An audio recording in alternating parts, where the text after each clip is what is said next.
सपना प्रेग्नेंट थी और उसका 7वां महीना आधा निकल चुका था। वो अपनी गोद भराई की रस्म को लेकर चिंता में थी। उसकी सास लीला ने अभी तक उसकी गोद भराई के बारे में कोई बात नहीं छेड़ी थी। सपना इस बारे में लीला से बात करती है। माँ जी, माँ का फोन आया था। वो गोद भराई की रस्म के बारे में पूछ रही थी।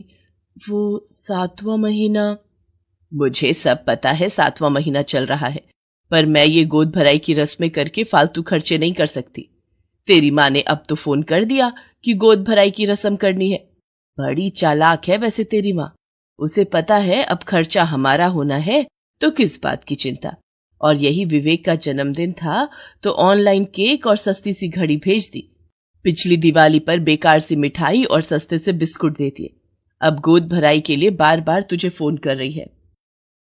माँ जी, गोद भराई की रस्म करने से बच्चे को सभी बड़ों का आशीर्वाद मिलता है। माँ तो बस इसीलिए फोन कर रही थी कि ये रस्म अच्छे से हो जाए। देख बहू, अब तू मायके से कोई सोने चांदी के थाल भरकर लाई नहीं जो हमारे पास लुटाने को है। अब इतनी सारी औरतों को बुलाकर फालतू का खर्चा मेरे से नहीं होगा। एक काम कर, अपनी माँ को बुला ले, गरिमा आ जाएगी। थोड़ी बहुत मोहल्ले की औरतों को बुलाकर बस थोड़ी बहुत रस्म कर लेना। सपना की आंखें भर आती हैं। वो कमरे में जाकर रो पड़ती है। 2 दिन बाद गोद भराई की रस्म। सपना लीला से कहती है, माँ जी, वो मेहंदी वाली का फोन आया था। मैं उसे दोपहर में बुला लूं? मेहंदी वाली? उसे क्यों बुलाया है? वो कल गोद भराई का फंक्शन है तो मैं सोच रही थी मेहंदी लगवा लेती। कोई जरूरत नहीं है मेहंदी वाली को बुलाने की। फालतू के पैसे लेकर चली जाती हैं। चुपचाप कटोरी में मेहंदी घोल ले और रात में मुट्ठी बांध लेना। सगन ही तो करना है। मुट्ठी छापो, इतनी सुंदर मेहंदी लगती है। और मैंने ट्रंक में से साड़ी निकाल दी है, वो तुम कल पहन लेना। बिल्कुल नई साड़ी पड़ी है, मैंने गरिमा की शादी में नई बनवाई थी। अब वो मैं नहीं पहनती हूँ। भारी साड़ी है, तुम्हारे काम आ जाएगी। सपना खुद से ही तैयार होती है। उसे मेहंदी लगाने और फूलों से श्रृंगार करने के लिए कोई नहीं था। सपना तैयार हो रही थी, तभी लीला उसे आवाज लगाती है। अरे कितना सजना सवरना हो रहा है। अभी रसोई घर में हलवा और खीर भी बनानी है। अब घर में हलवाई तो लगा नहीं हुआ जो तू आराम से तैयार हो रही है। लीला, तुम कहो तो मेहमानों के लिए खाना बाहर से बनवा लेते हैं। हाँ माँ, मैं अभी फोन कर देता हूँ। ये देखो, बड़े आए दोनों बाप बेटे। एक तो पहले ही अपनी पसंद की गरीब लड़की उठा लाया, अब खर्चों पर खर्चे। मेरी अपने समय में जब गोद भराई की रस्म हुई थी, मजाल है एक भी चीज बाजार की आई हुई हो। सारा खाना तुम्हारी दादी के साथ मिलकर बनवाया था। बड़े आए कहने वाले कि बाजार का ऑर्डर कर देते हैं। मोहल्ले वालों ने बड़ा कुछ दे जाना है शगुन में। लीला भी अपने पति और बेटे से बात कर ही रही थी कि इतनी देर में उसकी बेटी गरिमा अपनी सास के साथ आ जाती है। गरिमा अपनी भाभी सपना को हॉल में ले आती है। सारी औरतें मिलकर गोद भराई की रस्म शुरू करती हैं। सब लोग सपना की झोली में फल, मेवा, मिठाई, नारियल रख रहे थे और आने वाले बच्चे के होने की शुभकामनाएं दे रहे थे। भाभी, अब जल्दी से एक प्यारा सा गुड्डा या गुड़िया हो जाए, फिर मैं उसके साथ खूब खेलूंगी। नमस्ते बहन जी, आप तो गरिमा की सास हो ना? जी नमस्ते। हाँ, गरिमा मेरी ही बहू है। आपकी बहू की अभी तक बच्चा नहीं हुआ? बहन जी, हमारे ऐसे नसीब कहाँ। लगता है ये तो भाभी के बच्चे के साथ ही खेलती रहेगी। अपना तो पैदा हुआ नहीं। पता नहीं कौन सी कमी के साथ शादी करके हमारे घर आई थी। 9 साल शादी को हो गए, अब तो सारे डॉक्टरों ने भी कह दिया है कि इसके बच्चा नहीं होगा। अपनी सास को बातें करता देख गरिमा की आंखें आंसुओं से भर आती हैं, पर वो इस वक्त अपने मायके में थी, इसलिए वो कुछ नहीं बोल सकती थी। सपना गरिमा की तरफ ही देख रही थी। गरिमा सबसे नजर बचा लेती है। लीला इस बात से बिल्कुल अनजान थी कि उसकी बेटी की सास वहां बैठे सबके बीच गरिमा की बुराई कर रही है। लीला तो बस सपना की मां को देख रही थी। लीला ने बड़ी कंजूसी के साथ अपनी बहू की गोद भराई का कार्यक्रम किया। गरिमा अपने घर चली जाती है, पर 2 दिन गरिमा का फोन आता है। उसकी सास उसे अपने साथ रखने के लिए मना कर देती है। देखिए बहन जी, हम गरिमा को अब और अपने बेटे की जिंदगी खराब करने के लिए नहीं रख सकते। गरिमा मां नहीं बन सकती, पहले ही डॉक्टर ने मना कर दिया है। आप अपनी बेटी को अपने घर ले जाइए। ये कैसी बातें कर रही हैं बहन जी? मेरी बच्ची की जिंदगी खराब हो जाएगी। लीला और बाकी सब कई दिनों तक सबको समझाते रहते हैं। वो गरिमा के घर जाते हैं ताकि उसकी गृहस्थी बची रहे, पर उसकी सास तो मानने वाली ही नहीं थी। उसे तो यही था कि गरिमा बच्चा पैदा नहीं कर सकती तो वो उसके बेटे से अलग हो जाए। गरिमा की ससुराल में बहुत परेशानियां चल रही थी। उधर सपना की डिलीवरी का वक्त आ जाता है। सब लोग हॉस्पिटल पहुंचते हैं। सपना एक प्यारे से बेटे को जन्म देती है। सब लोग बहुत खुश थे। नीला भी अपने पोते को देखकर बहुत खुश थी। गरिमा हॉस्पिटल में सपना के पास ही बैठी थी। भाभी देखो, मुन्ना मेरी गोदी में आकर बिल्कुल चुप हो गया।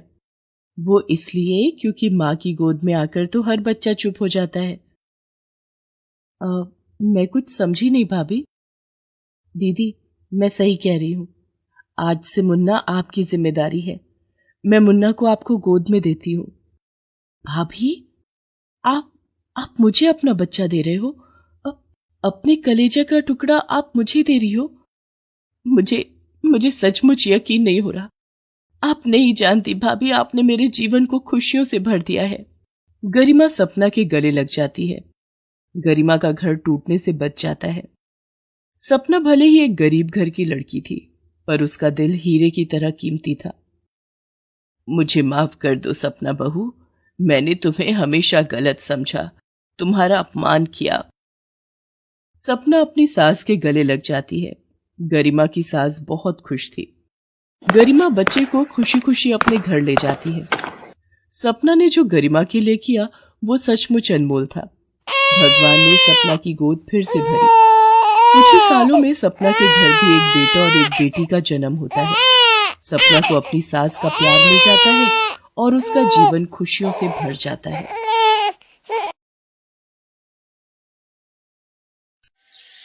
यह कहानी हरियाणा के अंबाला शहर के उच्च मध्यम वर्गीय परिवार की है, जिसकी मुखिया सुमित्रा देवी है।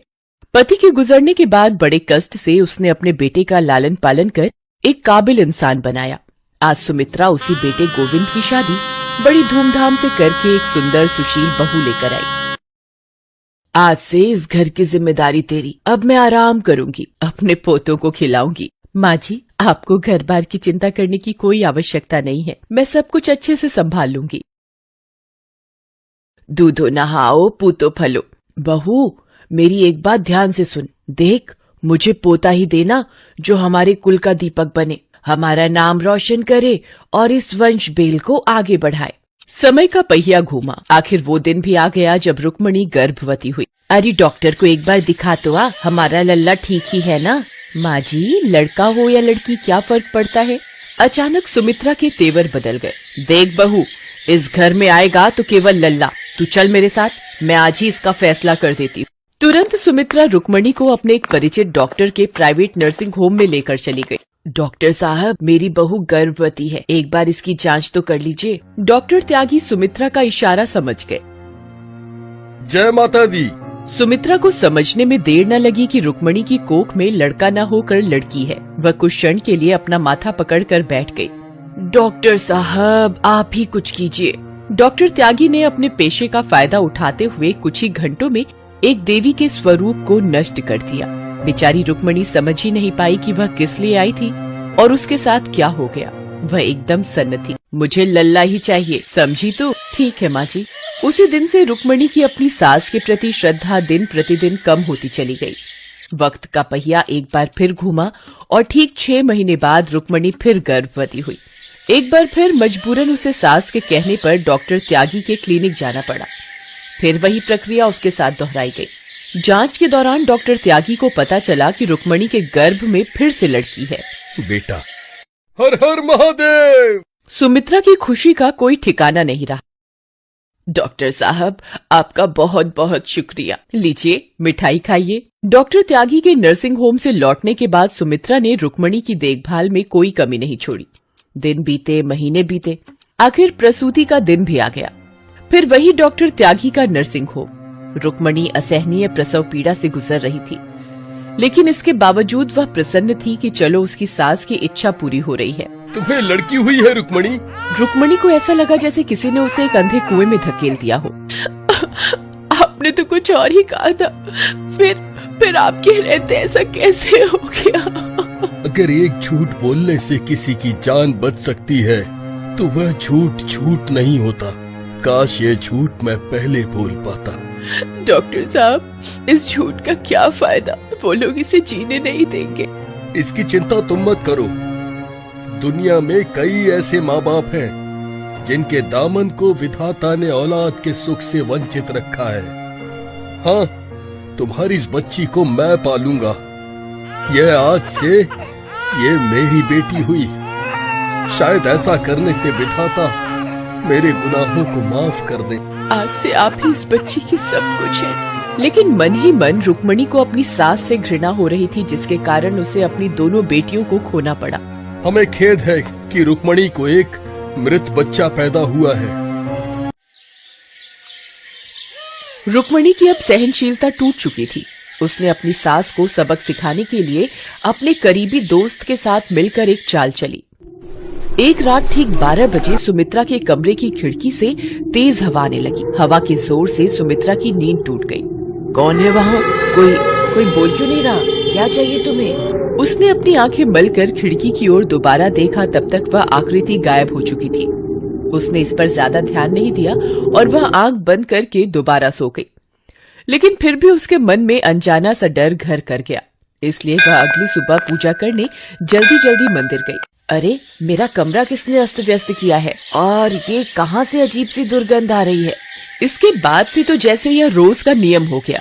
कभी उसे भयावह आकृति दिखाई देती, कभी उसे कमरे से तेज दुर्गंध महसूस होती थी, कभी उसे अपना सारा कमरा ही अस्त व्यस्त मिलता, कभी उसे अपना कोई सामान टूटा मिलता। सुमित्रा इन सब से परेशान रहने लगी। क्योंकि यह सब रुक्मणी कर रही थी, इसलिए उसे कुछ फर्क नहीं पड़ता था कि उसकी सास कहाँ जा रही है, क्या कर रही है। एक रात जब सुमित्रा अपने कमरे में सोने की कोशिश कर रही थी, तभी उसने अपने कमरे के दरवाजे के पास एक बच्चे की आकृति देखी, जो घुटनों के बल चलकर उसके पास आ रही थी। वह आकृति उसके पास आकर एक भयानक अंदाज में मुस्कुराई और गायब हो गई। सुमित्रा का तन बदन पसीने से भीग गया। जैसे तैसे वह रात गुजरी। एक रात फिर करीब 12 बजे सुमित्रा के कमरे की लाइट्स अचानक से जलने बुझने लगी। उसे कमरे में किसी बच्चे के रोने की आवाज आई। तभी उसकी नजर दरवाजे पर पड़ी। उसने देखा कि एक बच्चा जिसका शरीर खून से सना हुआ है, एक मांस के लोथड़े की भांति सरकते हुए उसके पास आ रहा है। वह अचानक से उछला और सुमित्रा के सीने पर बैठकर खून से सने पंजे से उसका गला दबोचने लगा। सुमित्रा चीख मारकर बेहोश हो गई। सुबह एक तांत्रिक को बुलाया गया। इस घर में एक आत्मा है। अब क्या होगा महाराज? चिंता की कोई बात नहीं, हम उसे अभी अपने वश में कर लेंगे। तुम ये सामग्रियां मंगवा दो। आधे घंटे बाद जब सारी सामग्रियां जमा हो गईं, हम अभी उस आत्मा को इस मटके में कैद कर लेते हैं। तांत्रिक अपनी क्रियाएं आरंभ कर देता है। दुष्ट आत्मा, तूने इस परिवार के लोगों को बहुत परेशान किया है। अब तेरा समय आ गया है, चल इस मटके में आ। अचानक तांत्रिक की आंखें उलट जाती हैं और उसका शरीर ऐंठने लगता है। फिर घर में किसी बच्चे के रोने की आवाज गूंज उठती है। अरे, ये तो एक कच्चा कलवा है, एक अजन्मे शिशु की आत्मा। इसे वश में करना बहुत कठिन है। हमें इस परेशानी से उबारिए महाराज। इसके लिए एक विशेष पूजा करनी होगी। हम 2 दिन बाद कुछ विशेष सामग्रियों और शिष्य के साथ आएंगे। तब तक तुम लोग ये रक्षा कवच अपने अपने पास रखो। ठीक 2 दिन बाद तांत्रिक अपने शिष्य को लेकर आया। उसने पूरे विधि विधान से अपना अनुष्ठान आरंभ कर दी। जय परमात्मा, निकाल आत्मा। कई घंटों के अनुष्ठान के बाद तांत्रिक और उसके शिष्य ने उस शिशु की आत्मा को मटके में कैद कर लिया। इसे ले जाकर शमशान में बरगद के पेड़ के नीचे रख कर आ जाना। लेकिन खबरदार, चाहे कुछ भी हो जाए, पीछे पलट कर मत देखना। तांत्रिक के कहे अनुसार गोविंद मटके को बरगद के पेड़ के नीचे रखकर वापस जाने लगा। पापा, आप मुझे छोड़कर कहाँ जा रहे हो? मैं आप ही की बेटी हूँ। लेकिन गोविंद बिना मुड़े सीधे चलता रहा। मुझे आपकी और मम्मी के साथ रहना है। मुझे यहाँ अकेले छोड़कर मत जाओ, यहाँ मुझे डर लग रहा है। आंखों में आंसू लिए हुए बड़ी मुश्किल से अपने सीने पर पत्थर रखकर गोविंद घर पहुंचा। उस दिन के बाद से वह बच्ची कभी सुमित्रा को दिखाई नहीं दी। इस घटना को आज 20 साल हो चुके हैं। सुमित्रा भी अब बूढ़ी और कमजोर हो चुकी है। इस दौरान गोविंद का एक बेटा हुआ जो 19 वर्ष का है। दादी और पिता के लाड प्यार ने उसे बिगड़ैल और जिद्दी बना दिया है। घर में वह किसी का कहा नहीं मानता। एक दिन, किशोर बेटा, जरा मेरी दवाइयों की पोटली तो पकड़ा दे। ओफो दादी, देख नहीं रही हो कि मैं अभी मैच देख रहा हूँ? खुद उठा लो अपनी दवाई। क्या मैंने इसी दिन के लिए ईश्वर से पोता मांगा था? वक्त बीतने के साथ किशोर का विवाह हो गया। किशोर ने नई नवेली पत्नी के बहकावे में आकर सारी जायदाद हड़प कर अपने नाम करवा ली और अपने बूढ़े माता पिता और बीमार दादी को घर से बेघर कर दी।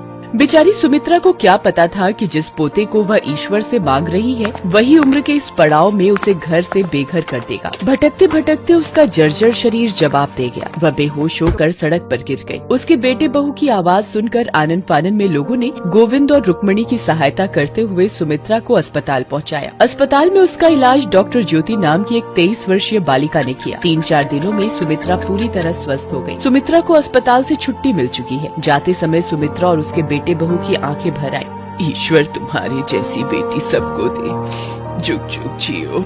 डॉक्टर ज्योति और अस्पताल में अन्य लोगों से भावपूर्ण विदा लेने के बाद थोड़ी दूर चलने पर रुक्मणी की नजर एकाएक उनके पुराने परिचित डॉक्टर त्यागी पर पड़ी, जो उस समय डॉक्टर ज्योति से किसी केस के विषय में बात कर रहे थे। डॉक्टर त्यागी ने भी उन्हें देखते ही पहचान लिया। वो उनके पास आए और उनसे उनका कुशल क्षेम पूछा। रुक्मणी ने उन्हें रो रो कर अपना सारा वृतांत सुनाया। वो आपकी बेटी कैसी है? अब तो वह बहुत बड़ी हो गई होगी। आप ऐसा क्यों बोल रही हो? वह आपकी ही बेटी है। नहीं, मैंने तो पहले ही उसे अपनी बेटी कहने का हक खो दिया। सुमित्रा और गोविंद ने आश्चर्य से दोनों की तरफ देखा। हाँ माँ जी, मुझे दूसरी बार भी बेटी ही हुई थी, पर आपको बताने की कभी हिम्मत नहीं हुई। मुझे मजबूरन उसे डॉक्टर त्यागी को देना पड़ा। यह सुनकर सुमित्रा फूट फूट कर रोने लगी। कहाँ है मेरी पोती? वह कोई और नहीं, डॉक्टर ज्योति ही है, जिसकी देखभाल से आप स्वस्थ हो पाई हैं। मुझे माफ कर दे बेटी, मेरी वजह से ही तुझे बिना माँ बाप के रहना पड़ा। मैं अपने किए पर बहुत शर्मिंदा हूँ। एक बार मेरे सीने से तो लग जा। माँ जी, मुझे भी माफ कर दीजिए। अरे तू क्यों मुझसे माफी मांग रही है? तूने जो किया मेरे डर से किया। नहीं माँ जी, मेरा अपराध क्षमा करने योग्य नहीं है। ये तू क्या कह रही है? हाँ माँ जी, आपके साथ जो भी अजीब अजीब घटनाएं हो रही थी, उसके पीछे मेरा ही हाथ था। मैंने ही अपने एक दोस्त के साथ मिलकर आपको सबक सिखाने का निर्णय लिया था। क्या? चलो, देर आए दुरुस्त आए। अच्छा ये तो बता, वो बच्चे वाली कला कैसे की? बच्चा? हमारे उस खेल में बच्चा तो कहीं था ही नहीं। क्या बच्चा नहीं था? मुझे तो वह रोज दिखाई देता था। रोज उसके रोने की आवाज आती थी। हाँ, मैंने भी उस बच्चे की आवाज सुनी थी। नहीं, मैंने ऐसा कुछ नहीं किया। शायद वह तुम्हारा ही हिस्सा था बहू, जो मुझसे अपना और अपनी माँ का प्रतिशोध लेने आया था। छोड़ो भी ये सब बातें, चलो घर चलते हैं। आज से आप लोग मेरे साथ ही रहेंगे। क्यों पापा, ठीक कहा ना? बिल्कुल ठीक कहा बेटा। सभी हंसी खुशी ज्योति के साथ चल दिए।